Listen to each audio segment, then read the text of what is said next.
सभी लोगों को नमस्कार, जय हिंद। जैसा कि मुझे बहुत सारे लोग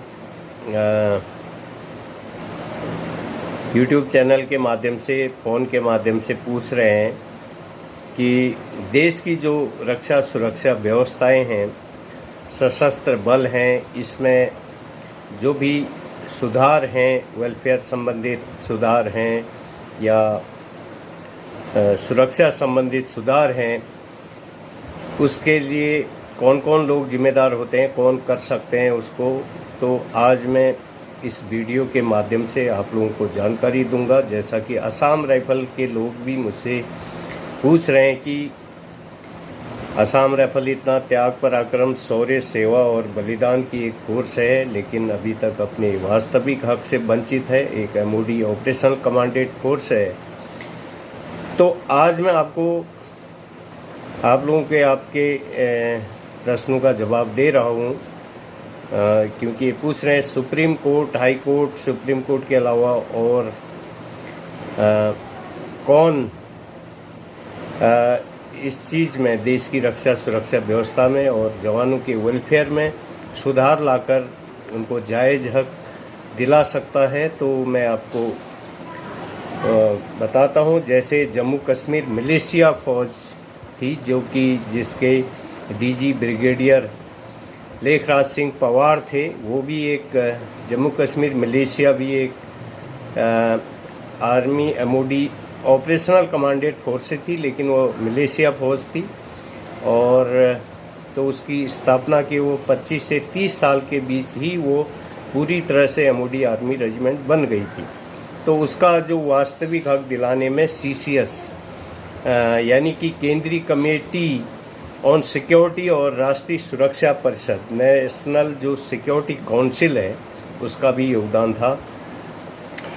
क्योंकि ब्रिगेडियर लेखराज सिंह पवार जो कि जम्मू कश्मीर मिलिशिया के डीजी थे, उन्होंने इसका प्रपोजल सीसीएस और राष्ट्रीय सुरक्षा परिषद के माध्यम से गृह मंत्री, रक्षा मंत्री जी और गृह मंत्री जी, रक्षा मंत्री जी और प्रधानमंत्री जी, राष्ट्रपति महोदय की भी इसमें महत्वपूर्ण भूमिका थी। तो आज हम बात करेंगे सीसीएस और राष्ट्रीय सुरक्षा परिषद के बारे में। सबसे पहले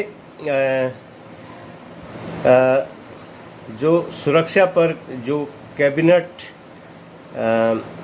जो सीसीएस है, कैबिनेट कमेटी ऑन सिक्योरिटी, देश की जो केंद्रीय मंत्रिमंडल की एक समिति होती है, ये जो जिसको सीसीएस कहते हैं, जो देश के जो रक्षा और सुरक्षा मामलों के प्रभारी शीर्ष मंत्रियों से बनी होती है। इसका नेतृत्व, जो सीसीएस का नेतृत्व देश के प्रधानमंत्री करते हैं, और इसमें 4 अन्य सदस्य भी होते हैं, जैसा कि आप ये फोटो में देख पाएंगे। प्रधानमंत्री, रक्षा मंत्री, गृह मंत्री, विदेश मंत्री, वित्त मंत्री इसमें शामिल होते हैं। इसके कार्य क्या हैं? रक्षा संबंधित मुद्दों से निपटना, रक्षा सुरक्षा संबंधित बड़े उपकरणों की जो खरीद फरोख्त की जो को मंजूरी देना, कानून और व्यवस्था तथा राष्ट्रीय सुरक्षा से जो संबंधित गंभीर मुद्दों से निपटना, जो रक्षा समिति संबंधित जो बड़ी राशि को बढ़ाने के लिए समय समय पर उठाए गए विभिन्न कदमों पर चर्चा करती है। देश की सुरक्षा को प्रभावित करने वाले अंतर्राष्ट्रीय संबंधित जो मुद्दों पर चर्चा करती है। देश की सुरक्षा से जुड़े हुए राजनीतिक मुद्दों पर चर्चा करती है। राष्ट्रीय सुरक्षा तंत्र में आवश्यकतानुसार सुधार, बदलाव, वेलफेयर संबंधित इत्यादि मूल्यांकन करती है, और राष्ट्रीय सुरक्षा को बढ़ाने के लिए वांछित परिवर्तन और सुधार करती है। तो ये थे। और इसके अलावा परमाणु ऊर्जा से जो संबंधित मामलों पर भी ये चर्चा करती है। जो भारत में सुरक्षा संबंधित जो कैबिनेट समिति है, जो सीसीएस का जो नेतृत्व करने का दायित्व देश के प्रधानमंत्री जी का होता है। सुरक्षा पर कैबिनेट समिति राष्ट्रीय सुरक्षा के मुद्दों पर चर्चा और बहस आयोजित करने के लिए जिम्मेदार होती है। राष्ट्रीय सुरक्षा निकायों में नियुक्ति के लिए भी जिम्मेदार होती है। तो ये थी CCS की जो जिम्मेदारियां। CCS अर्थात कैबिनेट सिक्योरिटी और जो कैबिनेट जो समिति है जो सिक्योरिटी, उसको CCS पे जो करती है। अब हम बात करेंगे राष्ट्रीय जो सुरक्षा परिषद है, उसको NSC कहते हैं, नेशनल सिक्योरिटी काउंसिल। हिंदी में कहेंगे इसको राष्ट्रीय सुरक्षा परिषद। जो भारत की राष्ट्रीय सुरक्षा परिषद एक कार्यकारी सरकारी एजेंसी है जिसे राष्ट्रीय सुरक्षा और रणनीतिक हित के मामलों में प्रधानमंत्री कार्यालय को सलाह देने का काम सौंपा गया है। तो ये सरकारी एजेंसी है। इसकी स्थापना भारत के पूर्व प्रधानमंत्री अटल बिहारी वाजपेयी जी ने 19 नवंबर 1998 में ब्रजेश मिश्रा के साथ अपने राष्ट्रीय सुरक्षा सलाहकार के रूप में की थी। जो वो थे, उनके राष्ट्रीय सुरक्षा सलाहकार थे ब्रजेश मिश्रा।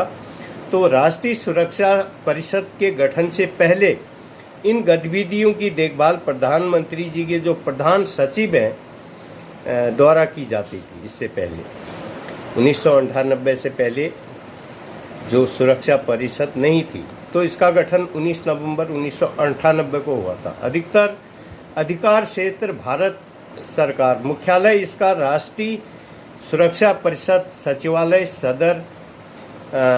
सरदार पटेल भवन, संसद मार्ग, नई दिल्ली में है।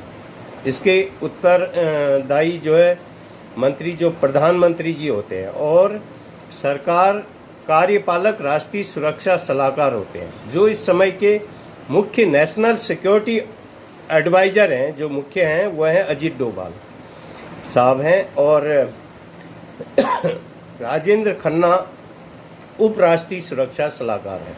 इसके अलावा 3 और भी उपराष्ट्रीय सुरक्षा सलाहकार हैं और इसके जो सैन्य सलाहकार हैं वह हैं जनरल अनिल चौहान, CDS जो है।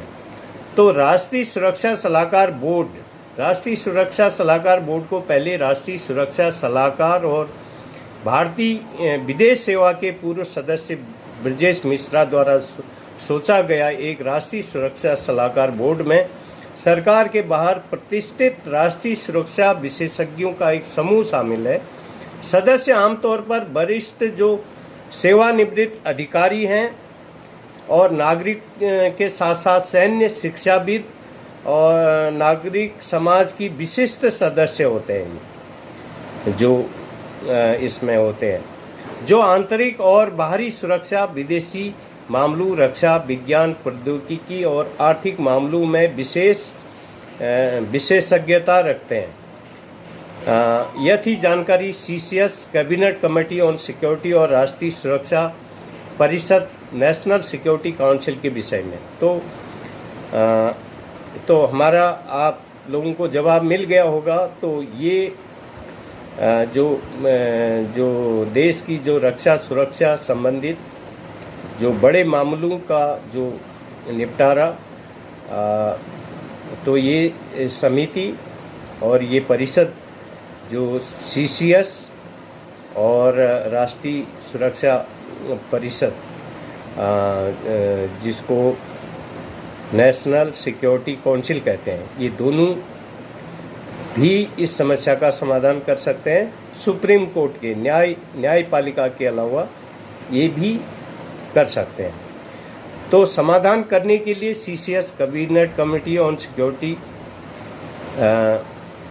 नेशनल सिक्योरिटी काउंसिल अपनी महत्वपूर्ण भूमिका इसमें निभा सकती है। हमें आशा और पूर्ण विश्वास है आने वाले समय में ये समितियां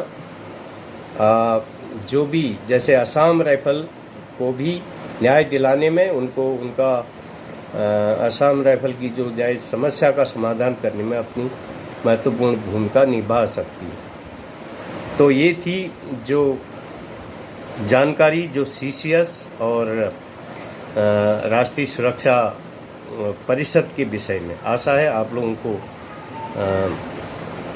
आप लोग वीडियो को अधिक से अधिक लोग जो है लोगों तक पहुंचाए, ताकि लोगों को भी इसकी जानकारी मिले कि जो देश की रक्षा सुरक्षा व्यवस्थाओं में सुधार परिवर्तन कौन ला सकता है और कौन सही वेलफेयर दिला सकता है सुप्रीम कोर्ट, हाई कोर्ट के अलावा।